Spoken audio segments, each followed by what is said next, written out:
At para mas espesyal, gawin natin itong cornetto style. Madali lang itong gawin at 3 ingredients lang ang kakailanganin. Gusto mo rin ba? Tara, luto tayo.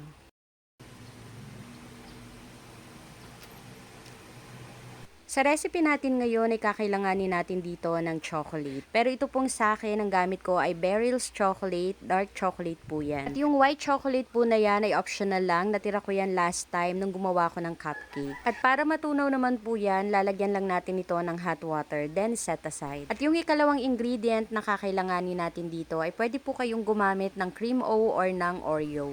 5 balot lang po yung gagamitin ko dito at dudurugin natin yan. Makalipas nga ang ilang minuto, sakto na natunaw na rin yung ating mga chocolate na nilagay dito sa piping bag. Bali sa isang mixing bowl, pagsamahin lang natin dito yung 2 lata ng creme densada. Nilagay ko po pala yan sa chiller na mga 2 hours bago ko i-mix. Hindi na rin po pala ako gumamit dito ng electric hand mixer kasi hindi naman kailangan na mapadouble yung volume nito.